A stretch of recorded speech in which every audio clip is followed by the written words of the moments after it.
Good evening, everyone. I would like to welcome you to the webinar on Best Before Balancing Food Safety and Food Waste. My name is Yasemin.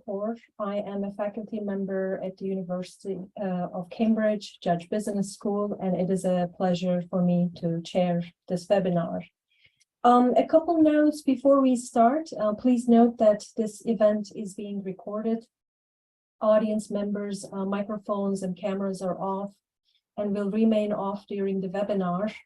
And the chat and raise hand functions are also disabled. However, audience members are welcome to use the Q&A function throughout the event to put questions to our panels, so you don't have to wait until the Q&A section of the event. Today's webinar is organized by two interdisciplinary research centers at Cambridge, Cambridge Global Food Security and Cambridge Infectious Disease Research Centers. And the webinar is a follow-up to last year's panel on circular food systems and sustainable diets. So today's webinar will examine the connection between food labeling and food waste and how perfectly edible food is sometimes discarded because of the way food is labeled. And our expert panel will help us understand what the food labeling systems are designed to achieve and why they may sometimes be creating confusion. They will also discuss what both consumers and a variety of organizations, whether it's food retail, food manufacturing, waste management companies and whatnot, can do to reduce food waste, while at the same time balance, food safety and quality. So we have wonderful three panelists today. First, Carolyn Conroy is a sustainability sector specialist at WRAP, which is an NGO focused on climate action and transforming the food systems. Second, Rebecca Sudworth is the Director of Policy at Food Standard Agency, the government department working to protect public health and consumers' interests in relation to food.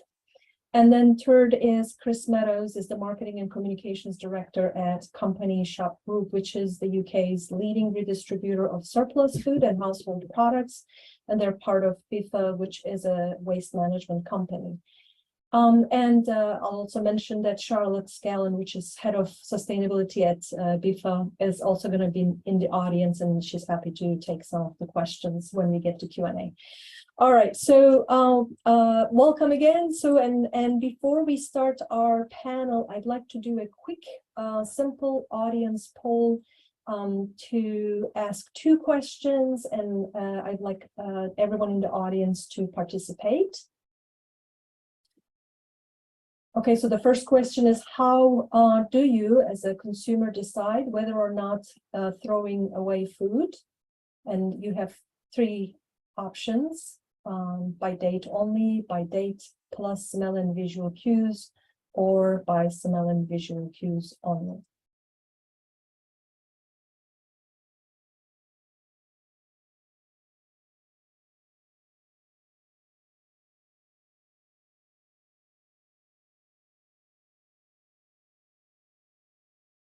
When you're done answering that, the second question is, how do you think packages should change labeling to guide consumers?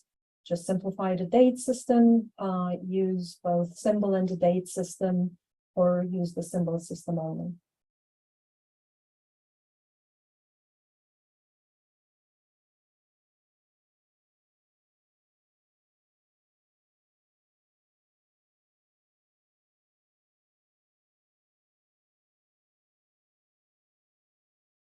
Okay, I think we have. All right, poll ended. And so looks like in terms of the results from the audience, 18% for the first question, 18% of the people said in deciding when to throw away food, they look at the date, and 64% actually use both date and the smell and the visual cues. 18% use only smell and visual cues. Okay, that's very interesting. And then for the second question, we have 45% said that simplify the date system. 55% said use both symbol and the date system. All right. Well, thank you very much for the participation and for your input. And now we can move on to the start of our panel. So what I would like to ask, actually, let me quickly stop sharing my slide. Okay, and this. All right.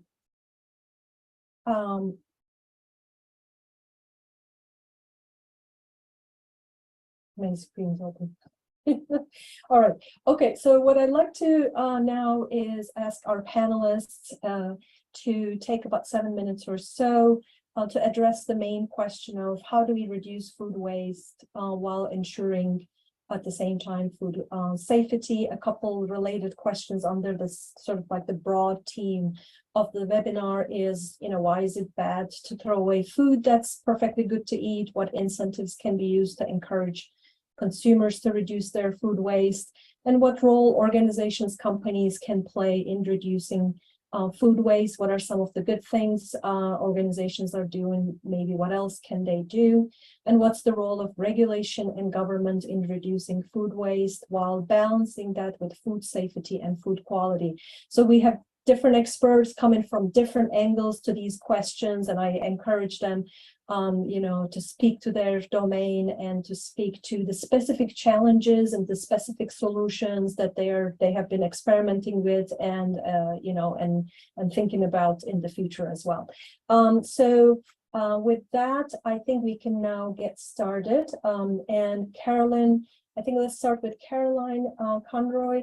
So Caroline, would you like to share your slides, please? If you have, yes, if you're thank using you. slides. Okay, thank you. Just checking that everybody can see my slides now. Yes, Perfect. we can see them. Thank you. So hello everyone, welcome. Just thought I'd introduce myself very quickly. So my focus on WRAP is actually on household food waste prevention, but from a perspective as to what we can do within the retail environment to actually affect food waste at home and how we can reduce it and prevent it in the first place.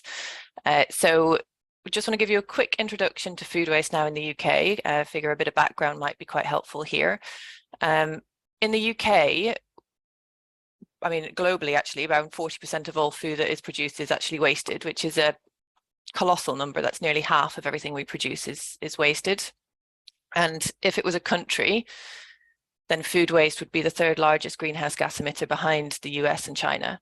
So, when we're talking about why is it bad, that, it feeds climate change. Food waste does feed climate change, and it's the number one solution that we can easily fix to kind of reduce the effects of climate change. So in terms of the environmental cost, obviously it's huge, but there's also kind of social and economic cost to that as well. Here in the UK, we actually waste around 9 million tons of food a year, which is huge. As kind of a shocking 70% of that, 6.6 million tons, actually comes from our own households.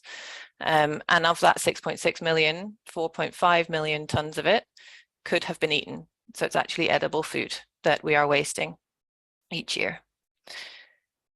So those are massive, massive numbers. And I don't know about you, but I can't picture what that actually means when somebody says something in the millions of tons. I know it's a lot, but what does it actually mean in kind of tangible terms? So just a few facts here to kind of help you visualize it. Some fairly shocking numbers with the football on at the moment. A kind of topical one, I guess, is the 4.5 million tons of food waste that we could have eaten is enough to fill 8 Wembley stadiums.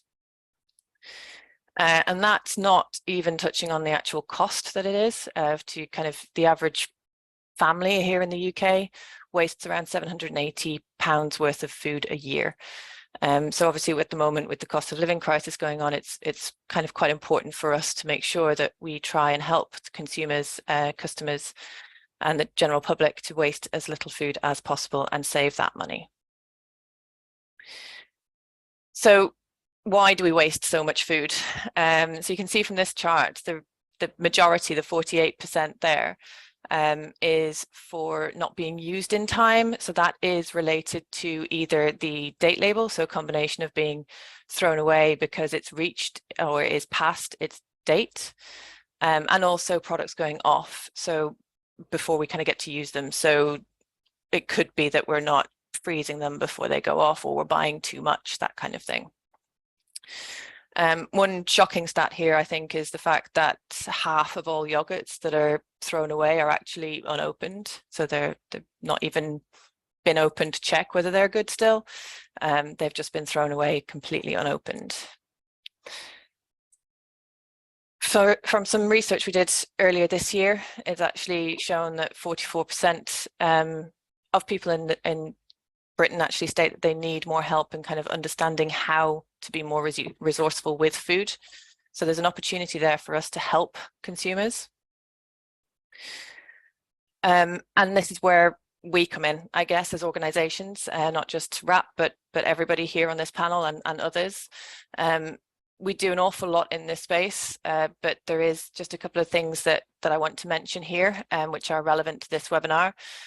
So as an organisation, we are very much evidence-based. We do an awful lot of research. We publish a lot of reports, and off the back of that research, we kind of gain great insight into what could help consumers waste less food. With this information, then we do various different things, but one of the things we have done is develop, in conjunction with DEFRA and also FSA, who are on the call today, our best practice labelling guidance documents.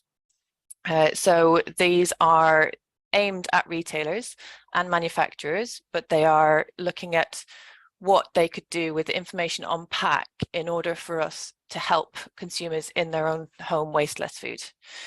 So these guidance documents advise on things like the type of date label applied, so make sure that it's the appropriate date label for the product. If there's an open life statement used, so that means, you know, if there's a statement on there that says once open, use within, or could it be best within to indicate its quality and not necessarily safety. We look at things like the presence of home storage guidance advice as well. So is there a little icon on there that says keep me in the fridge at home? For things like fresh fruit and vegetables, that's important. When they're bought at ambient temperatures, people might not necessarily store them in the fridge at home. Things like freezing, defrosting and cook from frozen advice as well. Leftover recipes, lots of other motivational messaging on there as well to encourage people to think about the value of that food as well, and how you're not just wasting the food, but all the resources that have gone into making that as well. We estimate at WRAP that these kind of changes could help reduce household food waste by about 350,000 tonnes per year if they were implemented fully. We also then actually track the adoption of these aspects of the guidance via our periodic retail survey. So I've put the link there at the bottom of the page.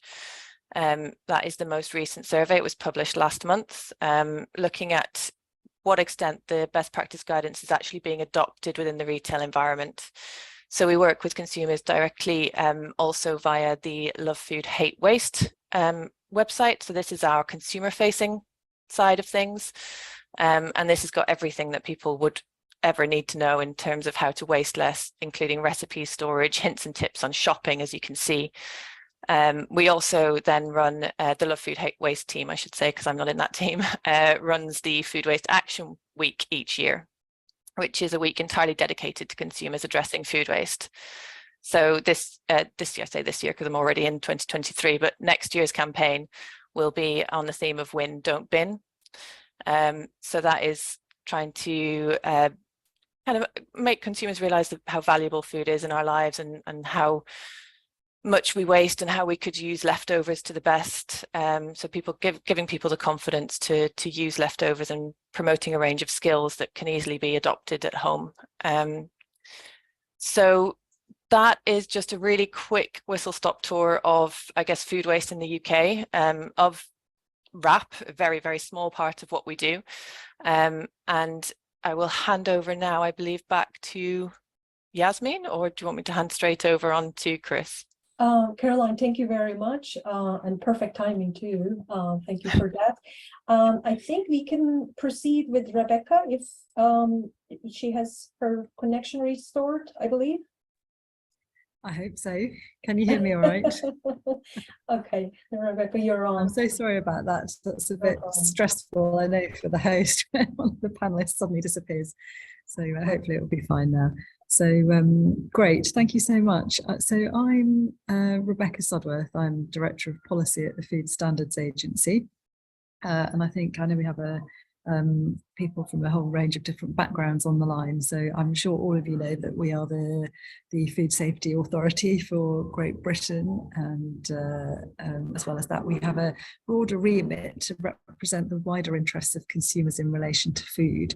So we do a number of other things. So I'm going to reflect on this question about food waste and balancing reducing waste with maintaining food safety from that perspective. I'll tell you a little bit about the Food Standards Agency's role. If there's any background noise, if you can't hear me very clearly, just let me know, because we've just finished a conference and I'm still in the conference venue, so I don't know if the acoustics are okay. Can you hear me all right? Great, okay. I don't have slides, so I'm just going to talk you through a few reflections. We'll see how it goes. Yasemin, tell me if you need me to be a little bit more brief, but I know that we had a little bit more time, didn't we? Because we had fewer panelists, I think, than expected. So I was, but I can be flexible. So now, obviously, the first thing that comes to mind, and it's in the title of our seminar, when you think about food safety and food waste, is the best before and the use by dates that we all see on packaged food. And of course, the Food Standards Agency has a really important role there, and I'll say more about that in a moment. But I did also want to explore some of the areas of the Food Standards Agency's work that are maybe less well known or less obvious. And that's the role of food regulation at all stages of the production cycle, from farm to fork, and how a food regulator can influence the efficiency and the cost of the food system. Because food waste, it's not just about the environmental impact, it's also about the cost of our food and the cost to households, and how they can maximise the value of the food that they buy. And as Caroline showed us, of the food that is wasted in the UK, around 70% of that is in the home, but there's still that other 30% which is wasted at other stages in production. And I think Caroline's statistics didn't cover primary production. So before I talk a little bit about the detail, just to remind everybody that the FSA has just published a new strategy earlier this year. So obviously food safety is at the very heart of what we do. That's fundamental, it hasn't changed. But we did refresh our broader role and talk a little bit more about that. And I really encourage you to take a look at that, because it talks about how we intend to work, and talks about what we call our third pillar, which is to have healthier and more sustainable food. And the Food Standards Agency, as the safety and safety regulator and representative of consumers, really wants to think about how we're doing that. So this topic is very sort of live for us. So more sustainable, that's where food waste comes in. And let's just start at the beginning with primary production. So when anything might end up in food, Food Standards Agency, any safety regulator, has a role in regulation, even when the main responsibility for regulation is with another department. So things like veterinary medicines, pesticides, fungicides, we don't regulate those. We're not the main or first regulator for those, but when it may end up in food, then we step in and we have a role to play in making sure that things are safe. And all of these things are examples of products that farmers and producers use to ensure that they really maximise the productive value of their inputs, make sure that products can come successfully to market without having to discard products that aren't suitable. For example, if they've been damaged by pests, or because the animals are sick. And after harvest, or after that primary production stage, our guidance, safety agency guidance about the production processes and storage also acts to reduce food waste at all of those stages, so storage, packaging, transport for onward processing. And just to give you one example, so last week, for example, I was at a conference and I got talking to a specialist in mycotoxins about innovations in grain storage and drying techniques and testing that might reduce the amount of spoiled grain and help farmers and distributors to distinguish much more precisely between crops that remained fit for human consumption and those that would have to be discarded. So there is lots that can be done at that pre-production stage. Obviously, in the production phase, Food Standards Agency guidance absolutely sets the parameters that you have to observe for control of risk. So this is where the safety comes in: temperature, microbiological safety, the handling conditions. And this is where often it may appear that, that the standards are leading to things that perhaps look like food that might be perfectly good to eat, or ingredients that could go into food being discarded. Obviously, all of our work is evidence-based, and it's one of our main jobs as an agency to try and explain how we approach risk, how we use evidence, and how we make decisions. And it's not only about the risk. It's not a kind of computer says yes or no system of regulation. We get the latest evidence and then we look at it and then we think about the wider context. So our what we call our risk assessment process takes into account other things as well. It takes into account economic issues, it takes into account social factors, it takes into account that what I was talking about before, the consumer interest. So although safety is paramount, we can take into account other things, and when making decisions, think about the balance of risk and in some cases benefit, as the title of our seminar says. And I think it's important for people to understand that process. So at the retail stage, the FSA works very closely with supermarkets, food banks, community organisations, done great work with WRAP over the years. And in particular with the cost of living crisis, we've done a lot of work to make sure that the unsold food or food that's coming up to its use by date, or in some cases best before date, can be redistributed for community use, and that can be done safely. So if you look on our website, we've got guidance if you want to set up a food bank or community food organisation, how to run it, the sort of day-to-day systems that need to be in place, and also for individuals who are cooking for the community. So I've noticed there's a growth in community organisations using surplus food to provide meals directly. So for example, during this particular holiday season, a Christmas meal that might use donated surplus food. So we've got lots of guidance about that. And then finally in the home, that area where Caroline identified a lot of the waste takes place, got lots of guidance for consumers. And actually we're doing more to really deep dive into what people are actually doing. We've got a series of studies now called Kitchen Life, which amongst other things is actually going to observe people sort of going about their everyday food preparation in their kitchen. I'm very glad that that's not happening in my kitchen. I know that many of us don't always follow the highest standards, even people who work at the FSA, and we know quite a lot about what people, the way in which people approach their decisions about food preparation and handling. It tends to fall into two categories. There's the deliberative, where you're thinking, right now, I'm looking at the label. What does it say? What does it say about the use by date? What does that mean? What am I going to do? How can I cook this safely? And the sort of effective, the more emotional responses, where what you're doing is you're almost on autopilot. You're doing things that you always do. You're relying on patterns of behaviour. So I think sometimes it's known in shorthand as thinking fast and slow. And this is going to give us new insights into how and why food waste arises and can be avoided. Food waste isn't the primary purpose of the study, but we're looking at a whole range of food behaviours. And just as one example, so sorry, you're going to cut me short. Yeah. Sorry, for I'll just wrap up then by talking about the use by and best before dates. Now we know that people find these Yeah, so we know that people find these confusing, but it's really important to stress that use by dates have an important food safety function. And working with RAP, we've got lots of guidance about how and when to use by dates as opposed to the best before dates. And best before dates are about quality. And I think this is an area that it'd be really interesting to explore how we could explain this better to consumers, perhaps think about further reforms that might be able to take place in future. The European Union is looking at reform of labelling, and they've focused in on this as one particular area. So I'd be really interested to hear what people think about that. So I'll stop there. Thank you.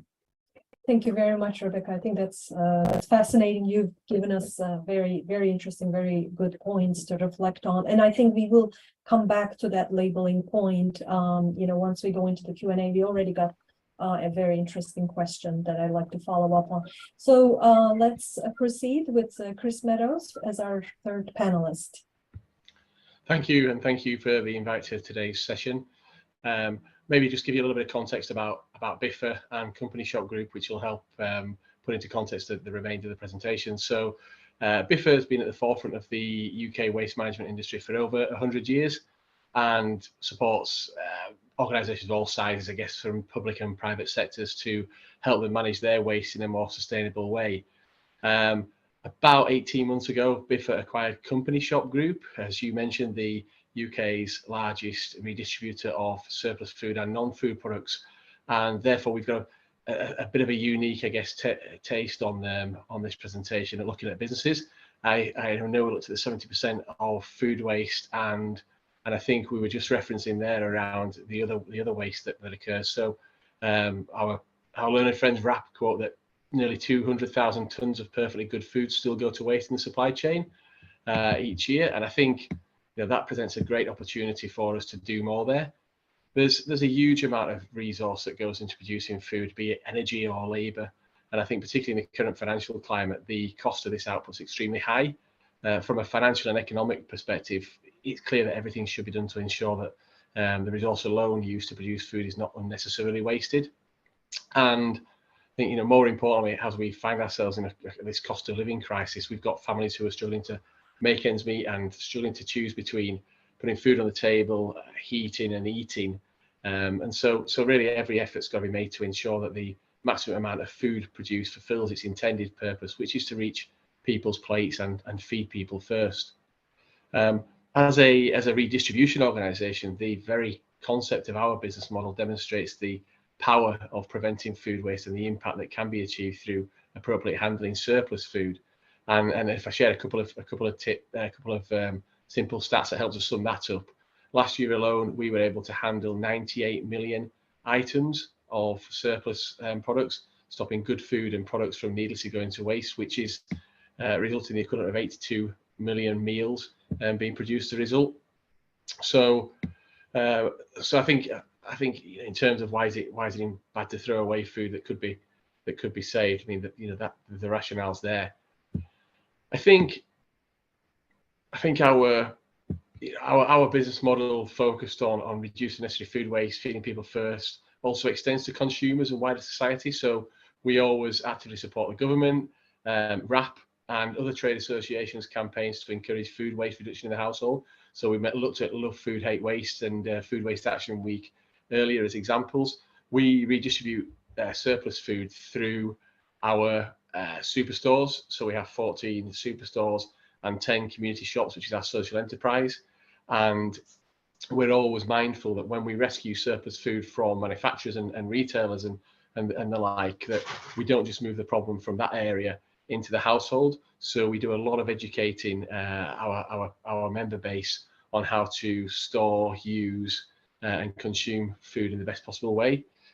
I think we know that when we get that right for our members, actually the positive social, economic and environmental impact that it can generate makes them want to shop with us more, as they know that they're playing their part in helping the planet and local communities. And importantly, with the surplus food that we sell to people who work in the food industry, so the supply chain. They know why surplus food occurs, that it occurs for many different reasons, and they benefit from a reduced price on those purchases as well. So again, something that we do to help power support and food access for some of the hardest working people in the country, and also some of the people through community shops that are some of the most vulnerable families as well in local communities. So it really is a captive platform to engage and educate and inspire members and customers about the power of food waste reduction through redistribution. I think if I think about the role that retailers and food manufacturers play in contributing to food waste, I know the panelists have already shared their insights, but we work right at the heart of the supply chain with retailers, manufacturers and food businesses, and our work together is all about identifying where waste occurs in their supply chain and, where possible, preventing it in the first place. So we will go onto sites and we will take walks around sites to identify where we can help organisations be more efficient using our expertise. And waste, where waste does occur, and often some of this is inevitable, we ensure that it is handled safely and redistributed in a sustainable and efficient manner. And sometimes this requires some form of intervention, whether it be making adjustments to packaging and labelling to make food safe to consume. And other times it's working with businesses to prevent stock from going to waste before it's even reached stores. So, for example, where there's been a forecasting change, where the weather's changed, surplus foods occurred, we're able to handle that and make sure that it gets to people who can then use it and it's on people's plates as we want it to go. I think clearly there's a long way still to go, but from our perspective, I guess in recent years, we've seen the industry make huge strides in their efforts to reduce waste, use more sustainable and impactful solutions to prevent and redistribute it, and ultimately, I think, be more transparent and open about the opportunities and challenges that remain as well. I think given one of the challenges, how do we redistribute more from a company shop group perspective? It's about how do we work with organisations as far up the supply chain as possible. So how can we work with those manufacturers who have got work in progress that we might be able to save and redistribute? So I talked about the technical capabilities earlier, but we can therefore save food across a whole variety of temperatures and categories. So that allows us to then also offer a good range of products and save a good range of products that are then available to members. So we're not looking at just a particular range or an unhealthy product. We've got fresh fruit, vegetables, protein, ambient stock, frozen products. And so I think having that technical capability, having the ability to be able to go in and talk to organisations is really key to how we help to avoid the food waste that can then be redistributed.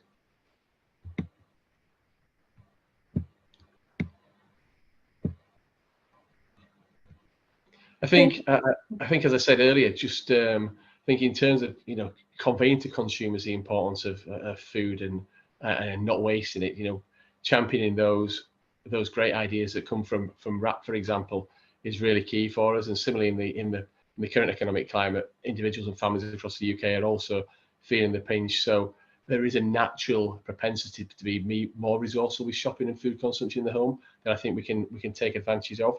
And also thinking about how we use best practice and social proof to encourage others to do the same as well.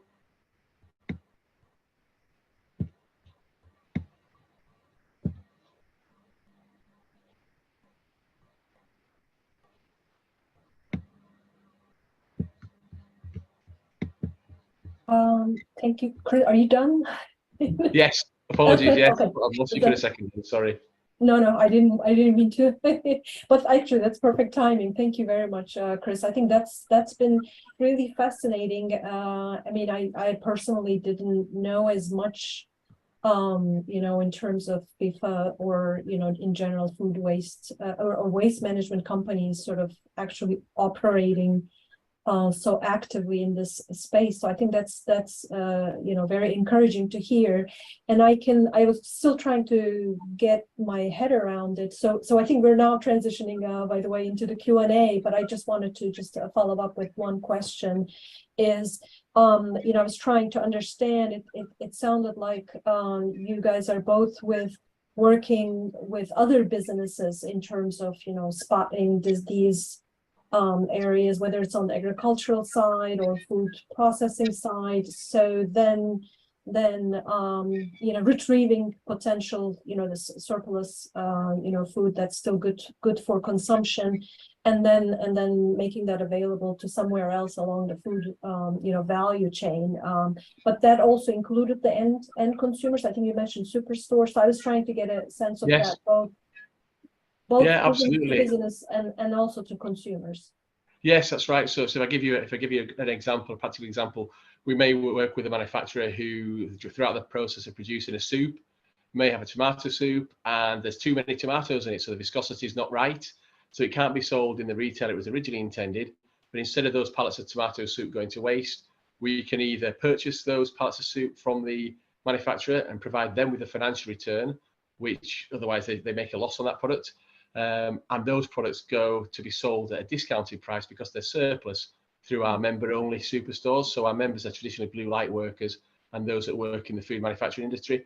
So we help those hardworking people to stretch their budgets through purchasing the food. It goes on plates, it's consumed as originally intended, or our suppliers can donate those pallets of surplus stock, and that food is then sold through our community shop, award-winning social enterprise community shop, where we've got 10 stores in some of the most deprived areas in the United Kingdom, where we use that food to take away the worry of food poverty, but also to generate mentoring programs that help people to improve their skills. And so we kind of have the end to end. And then when you factor into the wider BIFA piece, where we can look at how we recycle and reuse products, you've got a kind of end to end food and packaging proposition all in one place.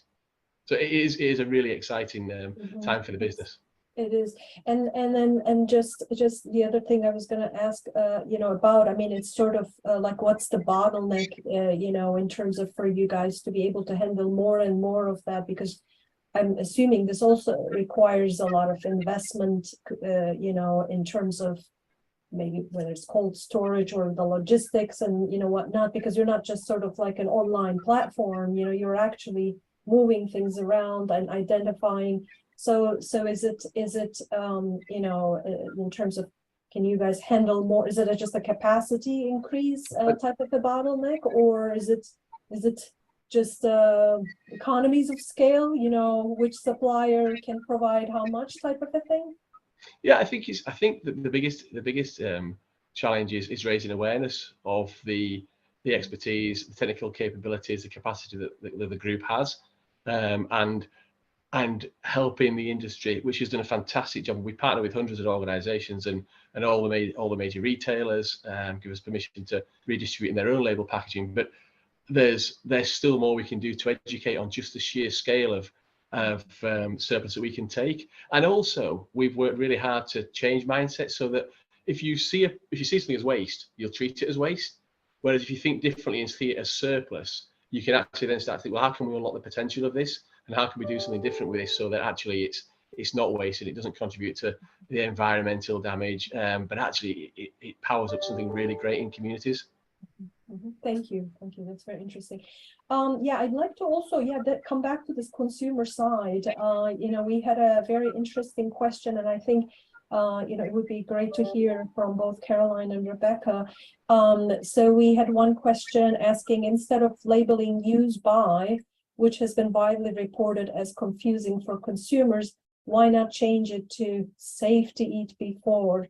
And of course, we've been hearing already from our panelists that there are some efforts, in this direction. But I just before the panel went, down to my refrigerator and kind of did my own, small sampling, and it's in some ways it's a little frustrating. I think this must be coming through very slowly, because actually everything I found either still had the BB, best before, or there was a date, and there wasn't even any labeling, so it wasn't sure what that date represents, and so I didn't really see any other in my little sample of refrigerator. So could we hear from Caroline and Rebecca, why is this happening so slowly, and why is this not been already reformed, and why we haven't moved on already on this one?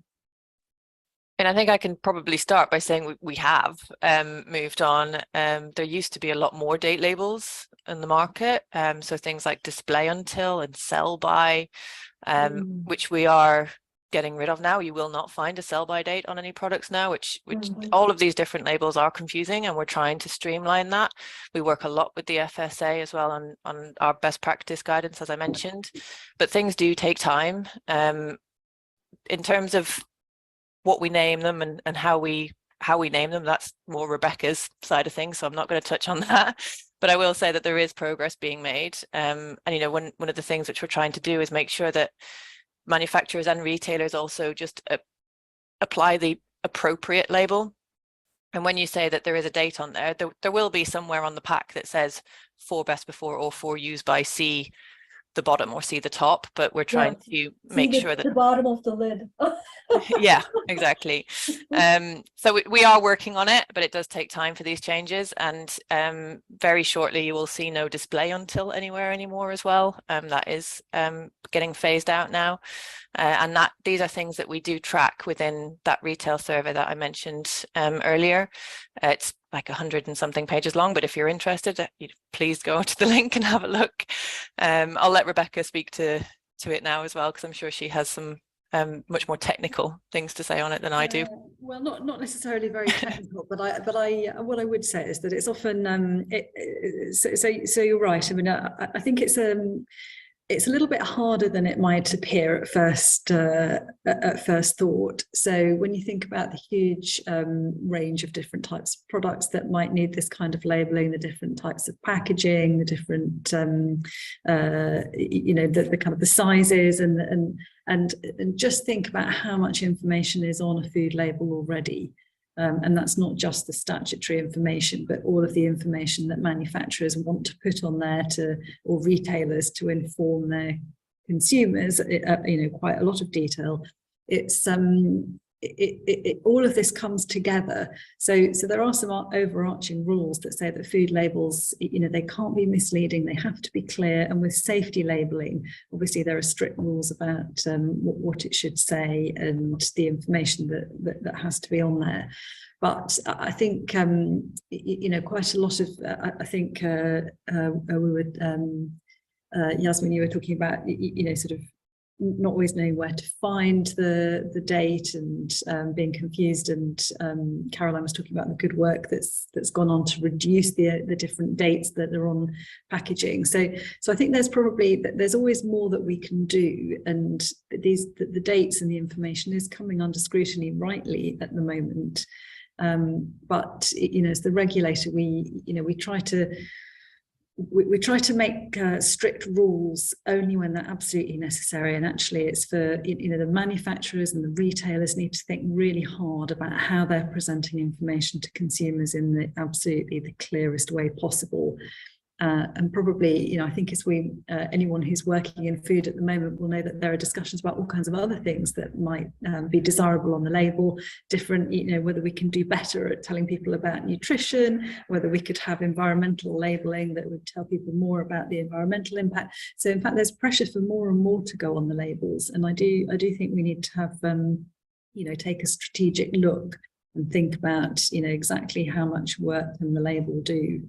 And but that use by date, that is the key safety information, and that needs to be with the food, that needs to be there physically if there's a place for it on a package for packaged food, so that, you know, when you've got it in your hand, basically you can check, because that's the one that tells you if it's safe to eat or not.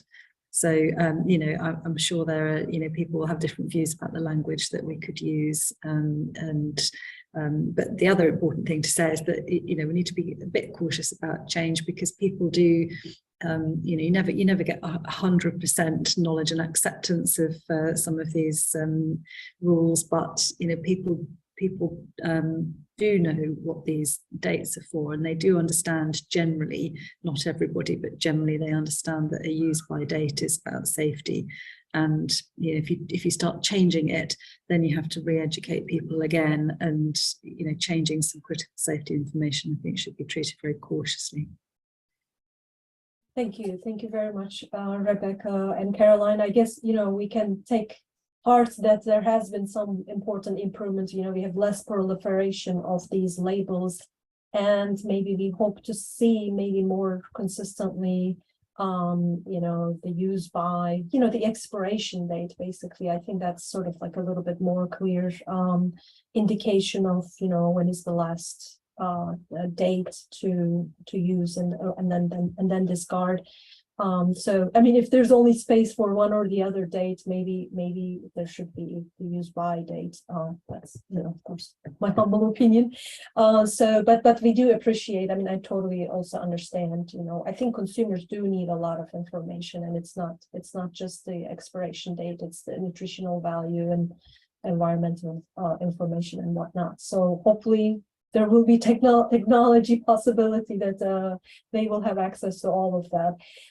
So let's moving on to another set of questions is, I think from the consumers again perspective, how do we best or better convey to consumer the value of the food and the importance of not wasting it, and what can consumers do to help reduce food waste? I think this is a question that always come up, and there's always some confusion. And I'll just mention, we also had a question from the audience. There was a little confusion in terms of saying this whole edible, non-edible, you know, categories, and how can the non-edible category can even be reduced. You know, is this about making the food resources available to farmers, composters, kind of a thing. But I want to highlight again from the consumer side, what can people do? Is this about some practical things that we do when we are shopping, storing food and consuming? Or is it also a little bit beyond that in terms of, you know, what we think of the value we give to food? You know, is it, do we waste more when it is cheaper rather than, you know, it's not, and so on, those kind of issues. And I'll let you guys to come in. I think Rebecca, you have your hand up, so go ahead, please. Yeah, so as far as consumers go, can you hear me? Yeah, I'm off mute. So again, and this is relevant to labels as well. You know, obviously one of the most powerful modern tools that we have to reduce food waste is freezing. And I think this is where more consumer education, and you know, again, we try and do this in the Food Standards Agency, and I know colleagues in RAP and other organisations try and do this as well, is that, you know, you can if you've got some food and it's coming up to your use by date, you can absolutely freeze it.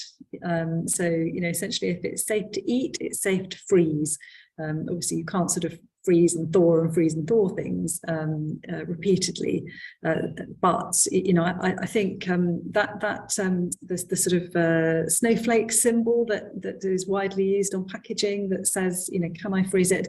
I look for that when I'm shopping now, because I know that means that if I don't eat something within the time that I'm expecting to, I can freeze it. Now, obviously, one of the big issues at the moment is the cost of living crisis, and we know in the FSA that, you know, rising proportion of people have said that they're turning off their fridges, which is obviously a very risky behaviour depending on what you've got in it. But I think that also illustrates that this is a bigger issue. That you know, there are things beyond the food industry that have an impact on consumer behaviour. But I would absolutely say that the more we can do to educate people about freezing, and actually RAP's got some brilliant case studies of work with retailers to freeze things so that they can then be passed on to be used elsewhere when the retailer isn't going to be able to sell them. So I think that would be one of my top ones. I think I can probably come in on that as well. Now, yeah, absolutely, freezing is up there, especially things like meat, which are, you know, chicken is one of our favorite meats in this country, and yet we waste meat from 120 million of them a year. So things which are high value, not just in money wise, but also in terms of environmental, like they've got a huge carbon footprint. So things like meat, definitely, absolutely freeze it right up until the use by date, and that's like midnight on the end of the use by date. So that can definitely be frozen, but things can be, raw meat can be frozen and then cooked defrosted and cooked and then refrozen again, which not a lot of people know. So it's, you know, about educating the consumers in change of behavior, which is hard. One thing I will speak to is just on that question in the chat as well. So most of our work is focused around reducing the edible parts of food, and that 4.5 million tons was actually the edible parts of food that could be eaten. And the inedible parts, you're absolutely right, are things like peels, bones, you know, things that you physically cannot really eat. Potato skins are classed as edible because they can be eaten, and potatoes are actually the most wasted item in our households. So consumers, you know, just don't like necessarily potato skins or don't know you can eat potato skins. So anything that you can do, like skin on chips, things like that, absolutely. I think it's the best part of a potato personally. So it's, yeah, just that little changes of behavior and changes of habit, which is, and tradition, it's really hard to change that. It's really, really difficult, but that is just one thing consumers can do, is just stop and think, and just really think about what you're doing, and is it the right thing? Is it the best thing? You know, I bet the majority of people listening here, for example, still store their potatoes in a cool, dark place where they get 90 days extra out of them if they put them in the fridge. So, you know, that's one thing which we can do easily at home that could help reduce the most wasted food item in the UK. Yeah, I think freezing is a really interesting point. We take a lot of short dated product. We're able to take a lot of short dated product in there, and we're continually reminding our members that they can freeze product. We, as part of our unofficial membership rules, we talk about buying extra free, or you know, bearing in mind Rebecca's comment around cost of living and an impact there, but we used to joke about buying another freezer, because you can purchase some really great chilled product that you can then freeze and use afterwards, and that's been a real behaviour change across our membership base. And I think the more we can do to educate people on those frozen rules are really important. And I remember actually we partnered with WRAP, and I think it was the Ogilvy Institute, to look at packaging on bread as part of the Eat Me, Freeze Me initiative, where we looked at packaging on bread and whether you could say, here's half that's eaten now and here's half that's freeze later. So the more kind of social prompts we can do along those lines, I think is good to educate consumers.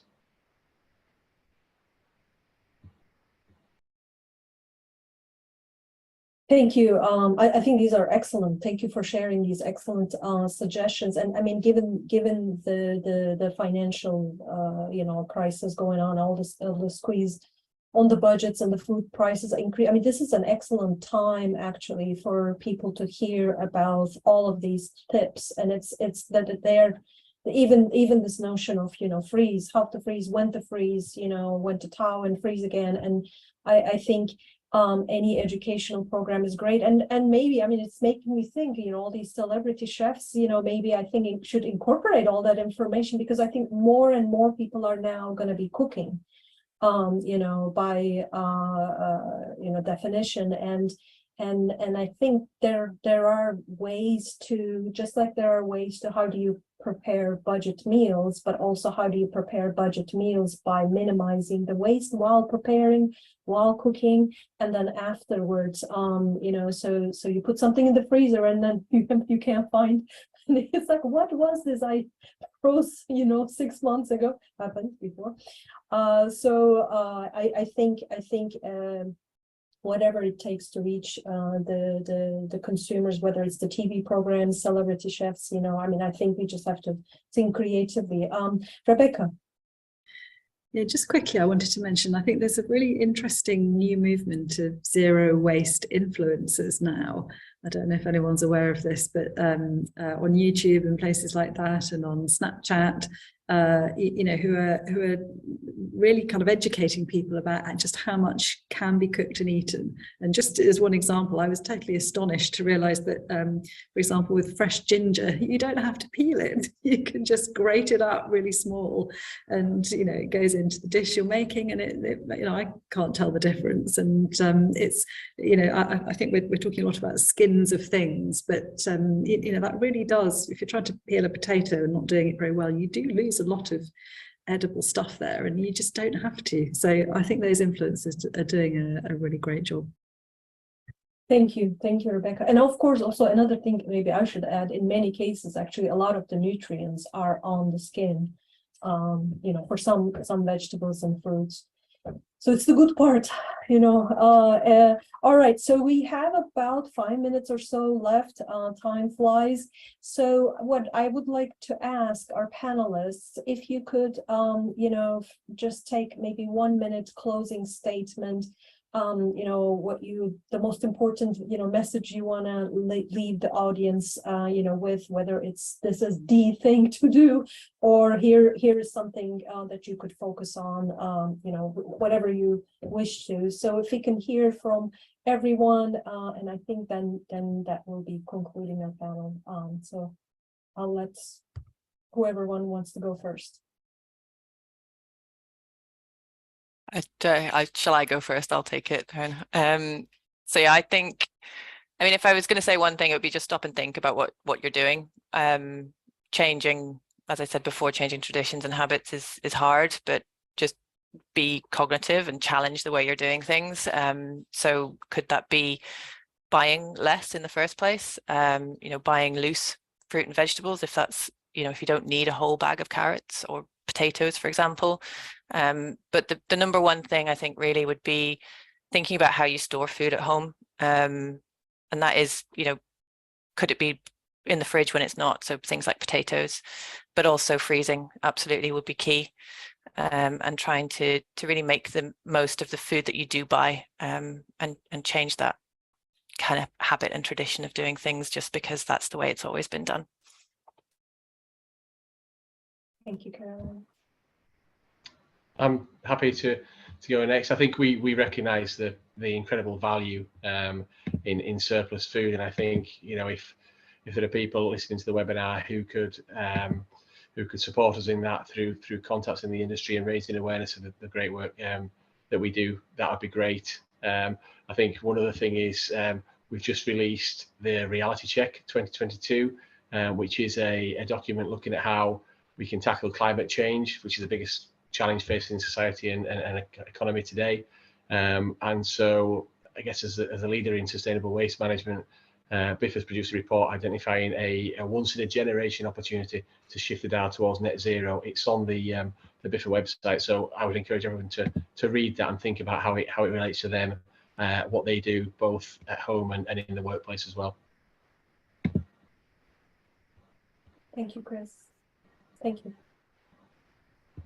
Shall I add a few words? So I think my top tips are, so if anyone working in the food industry or anyone just thinking about the food you prepare in your home, if you're not sure and you want to find out, how to, what's safe to do, what isn't, can you eat it, can't you eat it, look on the Food Standards Agency website or look on the RAP website, and there's loads of really clear guidance there that will explain exactly what you can and can't do. So, can you freeze different things? Can you put your potatoes in the fridge? Can you, sort of how to cook things so that they're safe and they're